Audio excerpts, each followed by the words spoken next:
Hello everyone and welcome back. In this lecture we look at tuple operations. In the previous lecture we learned how to create tuples. So we can create tuples by enclosing elements in parentheses and separating the elements by a comma. And tuples can hold different data types. We saw that in the previous lecture. And we can find out the length of our tuple by using the length function. And we also saw that tuples are immutable. So if we try to change the elements in our tuple to a new element, we get an error. That's because tuples are immutable. We get that error. So let's continue with our tuple operations lecture.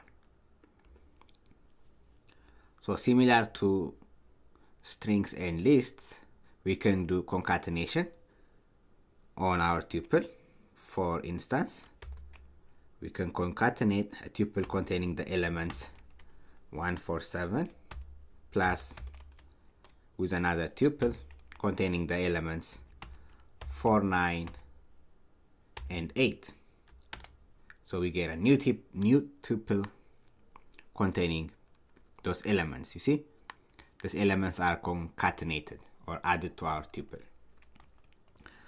So if we call our tuple x, it has those elements. We can say x plus, let's say 4, item 4, and a list containing 3, 4, and 5. So we see that these elements are concatenated for item 4, and this element containing a list are all concatenated to our tuple x. We can also say x plus x. So those are concatenation. Next, let's look at repetition or multiplication. So we can say, let's see, our tuple 1, 2, 3 times 2, we get 1, 2, 3, 1, 2, 3. Our tuple containing the elements 1, 2, 3, 4, we can say times 4. So our tuple is multiplied by 4. So it's repeated 4 times, 1, 2, 3, and 4. So that's repetition in tuples. We can say x times 5. So all the elements will be repeated 5 times. So that's the first time, second, third, fourth, and fifth. That's tuple repetition. We can also check if elements are in our tuple by using this in. For instance, we can say 2 in the tuple 2, 3, 4, and 5. So this will give us a Boolean result, either true or false. In this case, we will get true, since 2 is in our tuple 2, 3, 4, 5. Similarly, if we say 9 in tuple 5, 6, 7, we get false, since 9 is not in our tuple. If you say 2 in x, we get false.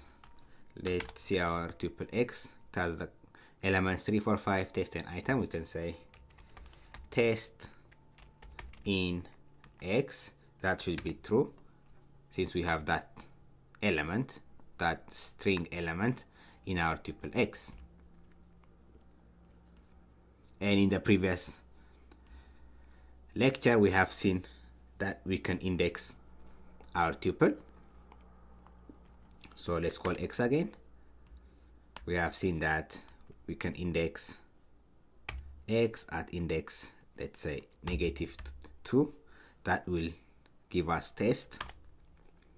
Negative indexing starts from the end. We can also say x : : that will list out all the elements in our tuple.